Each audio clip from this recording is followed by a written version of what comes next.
You're much more than anything in this world. Nothing compares to you, Lord. बहुत से बात के हमनी के सीखत आवत हैं। जब परमेश्वर आशीष दी हैं का के आशीष दी हैं जे परिश्रम करेला उनके आशीष दी हैं। परमेश्वर ऊंचा करी हैं का निश्चय ऊंचा करी हैं। केकरा के ऊंचा करी हैं जे अपना काम में निपुण बाटे वो आदमी के ऊंचा करी हैं। रउआ के उन्नति करे के बा सबसे पहले विश्वास करे के बा केकरा ऊपर? परमेश्वर के ऊपर विश्वास करे के बा। एगो सच्चा आत्मिकता के साथ में जौन काम रउआ के दिहल गइल बा निपुणता से करे के बा सीखे के बा। सीखे के बाद परिश्रम करे के बा, समर्पण के दिखावे के बा। जौन काम रउआ परिश्रम से सीख के करीला उ काम निपुणता और उत्तमता से भरल रहेला। रउआ निपुण होके गुण के पा करके निपुणता से गुण के साथ रउआ अपना जीवन में काम करब त का होई बताई? उन्नति पाइब, आशीष के पाइब। कृपया सुनी, दाऊद के उनकर पिताजी उनके एगो जिम्मेदारी दिहले। का जिम्मेदारी? भेड़ के चरावे के। भेड़ के चरवाहा। सामान्य रूप से हमनी के माता पिता का कहेलन? सुनो बेटा एगो और मौका देब जा। अगर इस साल तू 10th क्लास ना पास भइब त भैंस खरीद के देवे के जाके भैंस रहिया। ऐसे कहलिन जना। हमार मम्मी भी हमसे यह कहले रहली। का कहली? 2 भैंस खरीद के देवे के ओके चरा के जीवन बितैहा। यानी समान रूप से भैंस के चरावल या भेड़ के चरावल इस सामान्य रूप से हमन देखे लीजा कि हाँ जब बच्चा ना पढ़ेलन त एक काम के देवे के माता पिता इसे कहत रहले।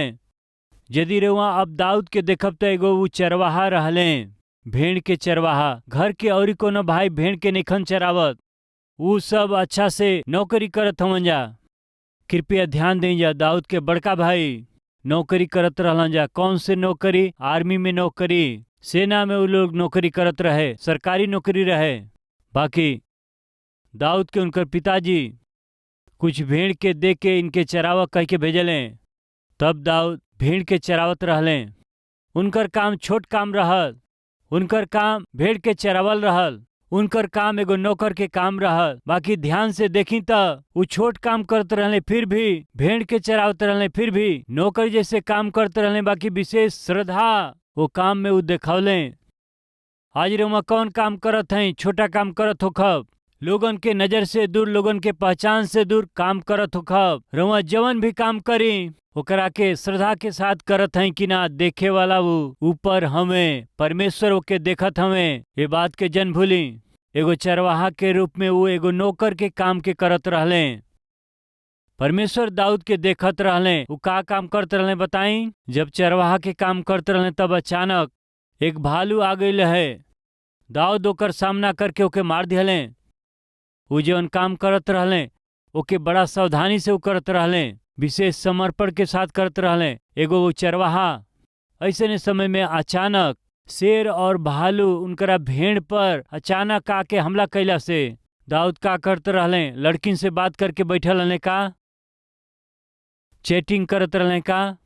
सोशल मीडिया में बिजी रहले का? ऊ का करते रहले? प्रिय हम पूछत हई भाईजी रउआ का करतनी सुबह से शाम तक? बहन का करते हई सवेरे से सांझ तक? भाई और बहन लोग नौकरी कैला के जगह में का करते हई? परिचय रउआ बढ़ावत हई, वहाँ रउआ प्यार मोहब्बत के चलावत हई, अनावश्यक स्नेह और बंधन के स्थापित करत हई और वहाँ अपना जीवन के नाश करत हई। सुनी, दाऊद रौरी समान ना रहले। वो अपना काम के श्रद्धा के साथ करत रहले।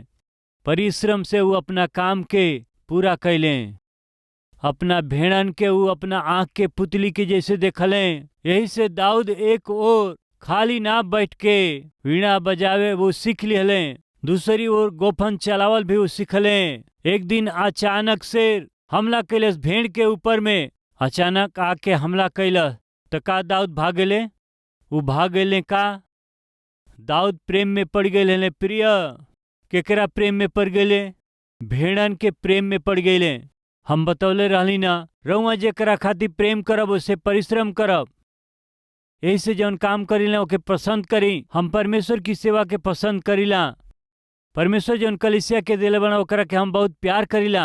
यही से कलीसिया के रखवाला के रूप में कितनो कष्ट होके भी वो हमके कष्टदायक ना लगल, काहे कि एके हम अपना पसंद से करत हई। रउआ अपना घर के बनावल पसंद करब तो ओके अच्छा से रउआ बनाई, अपना नौकरी के रउआ पसंद करब तो ओके अच्छा से करब। दाऊद के दिहल गईल काम के ऊ पसंद से कैलन, यही खातिर से उनके कष्ट न लगल। एक दिन शेर और भालू अचानक कैला से ऊ का कैले जानत हई, जान के परवाह कैला बिना वो शेर के वो भालू के उफाड़ दिहले। यानी दाऊद के जवन काम दिहल गईल ओके जान से चहले। समझ में आयल रउआ के? उनके कौन काम दिहल गईल है? चरवाहा के। चरवाहा के काम उनकरा भाई के का काम मिलल? आर्मी में काम करत रहले। आर्मी यानी सेंट्रल गवर्नमेंट के जॉब ह। भाई लोग तो आर्मी में काम करत रहले। उनकर पिता दाऊद के चरवाहा के काम दिहले। दुखी ना भइले, रोले नाही, काहे हमार जीवन ऐसन हो गई, हम का काम करत हई, यह हमके करे के बा का? बहुत छोटा स्तर के काम है ई। आज रउआ जवन काम भी करत हई रउआ दुखी मत होखी। वो काम के रउआ अपना पूरा सामर्थ्य से करत हई का, ई जरूरी बाटे। भालू आके, शेर आके अचानक उनकरा पर भेड़ के ऊपर नहीं प्रिय बाकी मेमना के ऊपर हमला कैल। शेर आके केकरा ऊपर? भेड़ के बच्चा के ऊपर। देखे के आए सामुएल के पहला किताब। विश्वास योग्य रहे के बा, निपुण होके रहे के बा, सीखे वाला होके के बाटे, नम्रता होके के बाटे। आज हम एगो बहुमूल्य पाठ के सिखावे जात हई। पहला सामुएल 17:34। दाऊद साउल से कहले, तो हर दास अपना पिता के भेड़ बकरी चरावत रहले, और जब कोनो सिंह या भालू झुंड में से मेमना उठा लेते रहे, मेमना कहा भेड़ नहीं, भेड़ के नहीं, मेमना के उठा ले जाते रहे, तब हम ओके पीछा करके ओके मारत रहली और मेमना के ओकरा मुंह से छुड़ावत रहली।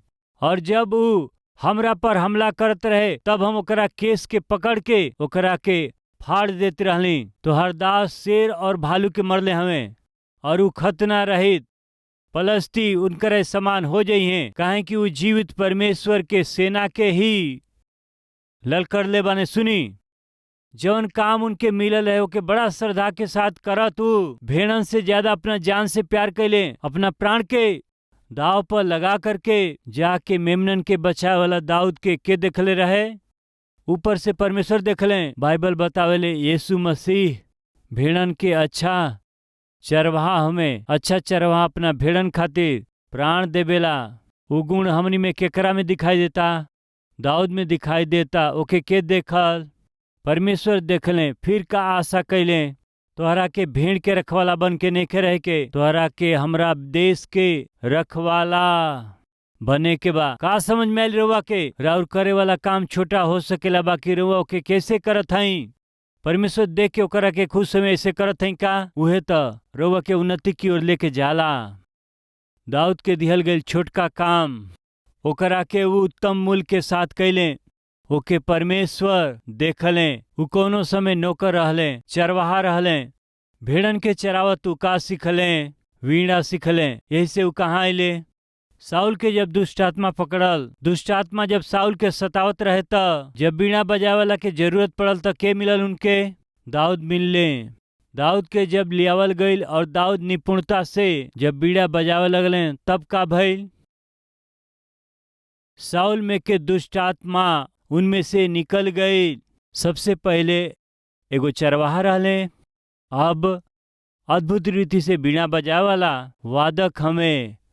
ओकरा बाद दाऊद साउल के प्रशंसा के पौले। ओकरा बाद का भइल आई देखी, स्टेप बाय स्टेप जात हैं। 16वां अध्याय 18वां पद में दाऊद के विषय में कहल गई बात। तब एगो जवान कहले कि सुना, हम बेतलहम वासी इसे के एगो बेटा के देखलनी जवान वीणा बजावे जानत हमें, और वो वीर योद्धा भी हमें, और बात करे में बुद्धिमान और रूपवान भी हमें, और यहोवा परमेश्वर उनकरा साथ रहेलन। भेड़ के चरवाहा हवन, बात करे में बुद्धिमान हमें, वीणा बजावे में निपुण हमें, युद्ध करे में हिम्मत वाला हमें, रूपवान भी हमें। बाकी सबसे ई की यहोवा उनकरा साथे हमें। आज हमनी में से कितना कह सकेलन रउआ बात करे में बुद्धिमान हो सकीला, रूपवान लड़का लड़की हो सकीला, भाई बहन हो सकीला, अपना काम में निपुण भी रउआ हो सकीला, बहुत टैलेंटेड और स्किलफुल हो सकीला। बाकी हमार सवाल, रउआ एगो अच्छा पदवी में ओहदा में हो सकीला। बाकी सवाल ई बाटे कि परमेश्वर और इस साथे हमें का? भाई सुनत हई, बहन सुनत हई, परमेश्वर और इस साथे हमें ई महत्वपूर्ण बाटे। धन हो सकेला, संपत्ति हो सकेला, सुंदरता हो सकेला, सब हो सकेला, साथ में सब हो सकेला, लेकिन परमेश्वर साथ में निकन त एगो आदमी सगरी संसार के कमा करके बताई अपना प्राण के ही खोवा दे तो के का लाभ होखी? यही से प्रेरित पौलुस कहेलन, जवन कुछ हमरा खातिर पहले लाभ के रहे वो सब के हम अब ओकरा के कूड़ा समझेली। हमनी के एक ही आशा बा, कौनो भी तरह से हम मसीह के प्राप्त कर लई। के प्राप्त करे के बा? मसीह के प्राप्त करे के बाटे। खाली यही आशा के साथ हम दौड़त हई, रुआ के मसीह के पावे के बा, मसीह के साथे संबंध के, मसीह के उपस्थिति के, मसीह के संगति के पावे के बा। परमेश्वर से संगति ना होके प्रभु के संगति रौरी साथे नइखे त रुआ कुछ कमाली भाई बहन फायदा ना होई। फिर का भइल? चरवाहा रहले, मजदूर रहले, भेड़ के चरवाहा रहले, बाकी बीड़ा बजावे में निपुण रहले। यही से राजा के पास में उलियावल गईले। अब 21वां वचन, और दाऊद साउल के पास में जाके उनके सामने हाजिर रहे लगले और साउल उनसे बहुत प्रीति करे लगले और वो उनकर हथियार ढोए वाला एगो बन गईलन। एगो चरवाहा वीणा बजावे वाला उत्तम वीणा बजावत रहले, भेड़ के अच्छा चरावत रहले। अब कहाँ आ गए कहला से साउल के हथियार के, उनका तलवार के, ढाल के, उनकरा भाला के ढोवे वाला पोस्ट उनके मिल गई। राइट। ओकरा बाद उनके का भइल देखे के आई 18वां अध्याय ओकरा 5वां वचन के देखे के। और जहाँ कहीं साउल दाऊद के भेजत रहले वहाँ वो जा कर के बुद्धिमानी के साथ काम के करत रहले। अतः साउल उनके योद्धा लोगन के प्रधान नियुक्त कैले। योद्धा लोगन के ऊपर यानी युद्ध करे वाला सेना के ऊपर ही दाऊद के अधिकारी नियुक्त कैले। एगो चरवाहा, वीणा बजावे वाला, हथियार ढोए वाला, और अब बताई सगरी सेना के ऊपर अधिकारी बन गए। 18वां अध्याय 27वां पद।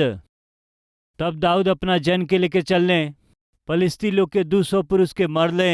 तब दाऊद उनकरा खड़री के लिए ले और उ राजा के गिन गिन के दिहल गई। यही से उ राजा के दामाद हो गईले। अतः साउल अपना बेटी मिकल के दाऊद से विवाह कर दिहले।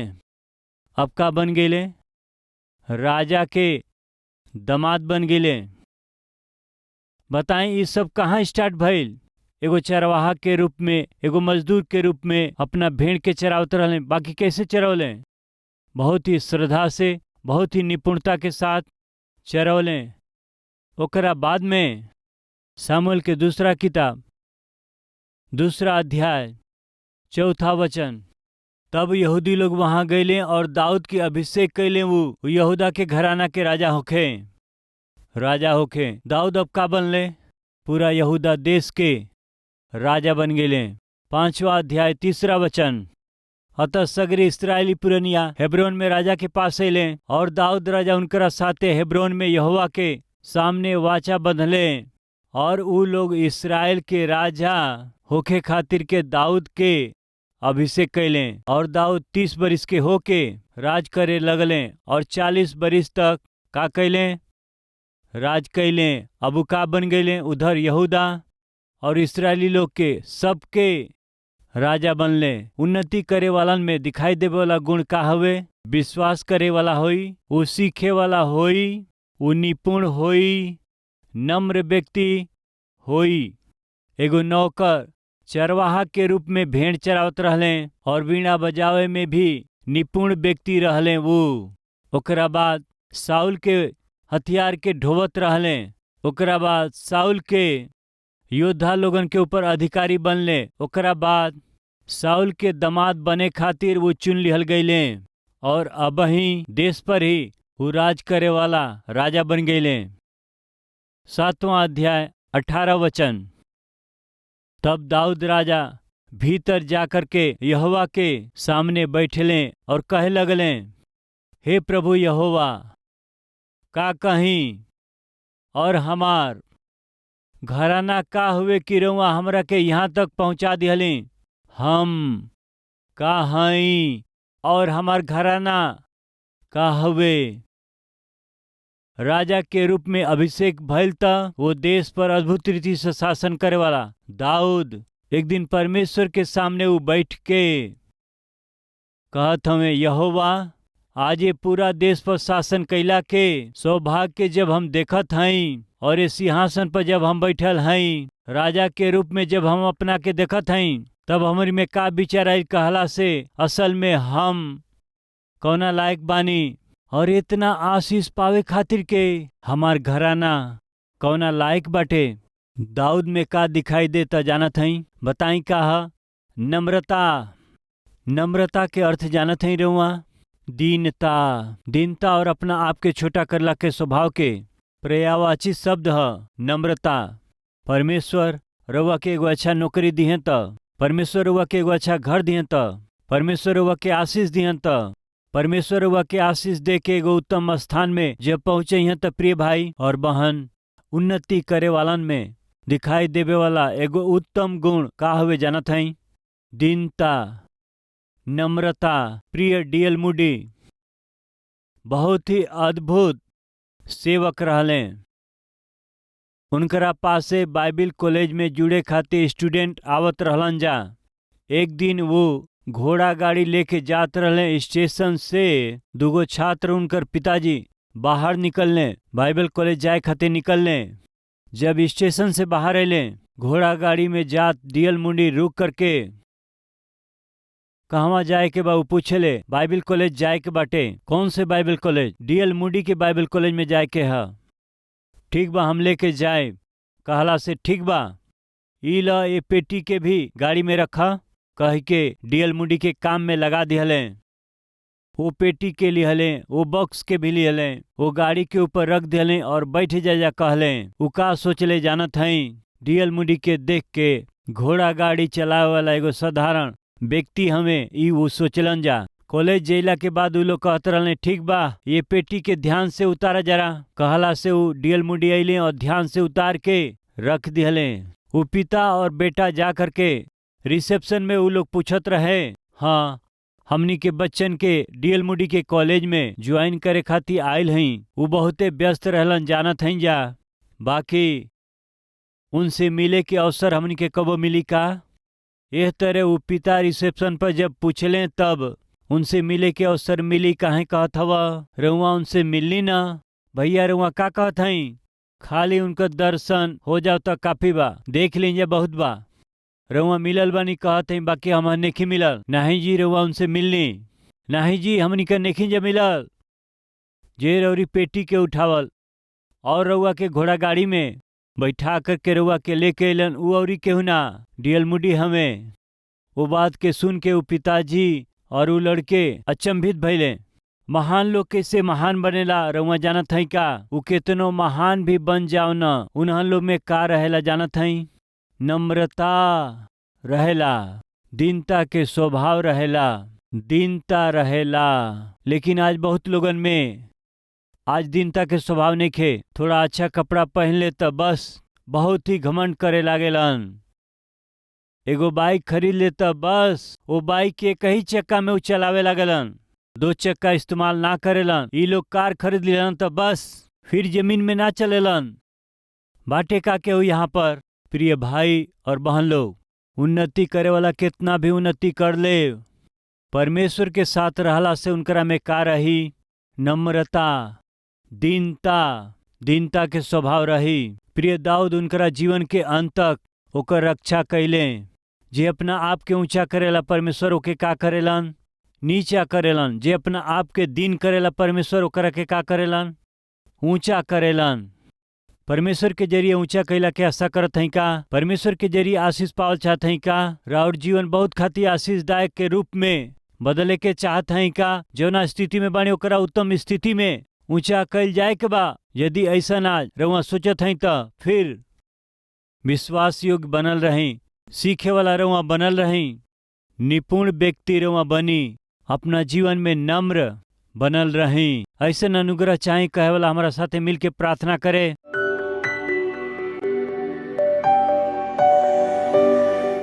प्रभु जी हमके क्षमा कर दें, हमारा आँख तो अपवित्र हो गईल बाटे, हमार शरीर अपवित्र हो गईल बाटे, हमारा में घमंड हुए पिताजी। वचन सुनला पर भी ना बदलला के स्थिति में हम हैं पिता।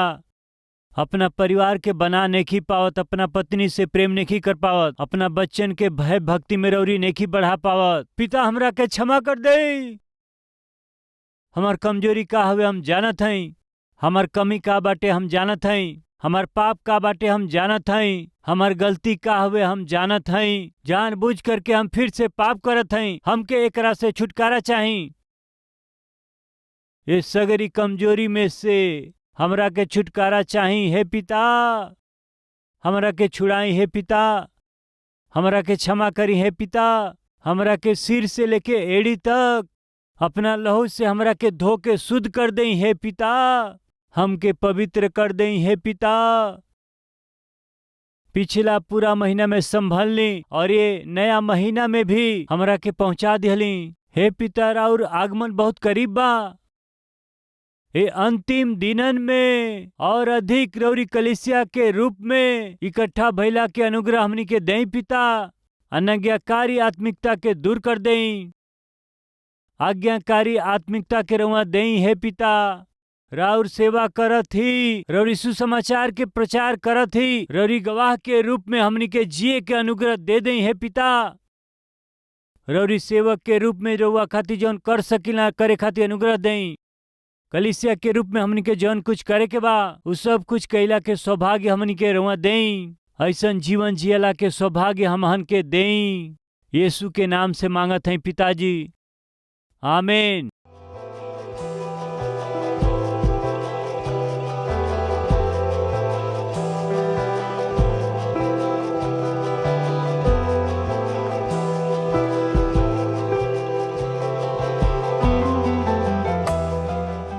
प्रभु में अति प्रिय भाई और बहन, रउआ सबके सलाम। रउआ अच्छा हैं। कलवरी आवाज 2003 में शुरुआत भइल और आज 2023 के 20 बरिस हो चुकल बा। प्रिय रउआ ये टीवी प्रोग्राम से प्रेम कैली, प्रोत्साहित कैली, प्रार्थना कैली और उतने नहीं अपना भेंट के जरिए रउआ सब मदद कैली। यही से हम रउआ सबके पूरा दिल से धन्यवाद करत हैं।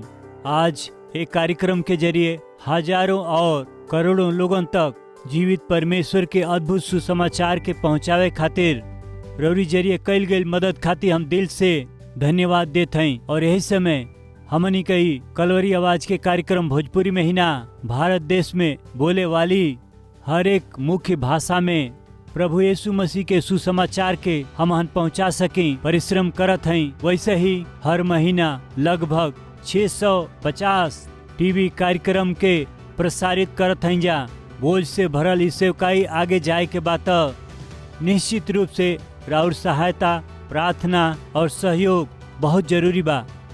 एगो कार्यक्रम के प्रसारण खातिर अनेक चैनल के माध्यम से 20,000, 30,000, 40,000, 50,000 तक एगो कार्यक्रम खातिर खर्चा करे के पड़ेला। प्रभु यदि रउआ के अगुवाई करें तो ये टीवी कार्यक्रम के मदद करे खातिर रौरी मन में बोझ दिहला से निश्चय प्रार्थना करके ये सेवकाई के मदद करी। हम चाहत हैं प्रिय हैदराबाद में हर शनिवार के होखे वाला स्पॉन्सर मीट में रउआ शामिल होके रौरी परिवार की ओर से एगो टीवी कार्यक्रम के सहायता कैला के जरिए सुसमाचार के लाखों लोगों तक पहुंचाई। हम विनती करत हैं प्रिय ये हफ्ता में परिवार में केहू को जन्मदिन बाका या परमेश्वर रौरी जीवन में कोनो शुभ काम कैले हमें का, रौरी प्रार्थना के जवाब देले हमें का, देले हुआ अंतकार धन्यवादी होके कलवरी आवाज के मदद करब या परमेश्वर संतान के आशीष देले, नामकरण करे के होके, अक्षर अभ्यास करे के हो, अन्न सेवन करे के होके, ये शुभ काम के हमारा हाथ के जरिए रौरी बच्चन के जीवन में करवावे के आशा करत हई। तो शनिवार के कलवरी के आवाज के सहायता करके रौरी जीवन के शुभ काम के हमारा साथे खुशी मनावे खातिर रउआ सबके हम प्रेम से स्वागत करत हई। यानी हमारा परिश्रम में रउआ सहभागी होके अपना खुशी के बांटी। रौरी खुशी में हम सहभागी होके रौरी खुशी के पूरा करे के बा। दिल से चाहत हम ये अद्भुत परमेश्वर के सुसमाचार के संसार के पहुंचावे के प्रक्रिया में रौरी प्रार्थना और उत्साह के चाहत हम प्रभु में राउर प्रिय सतीश कुमार।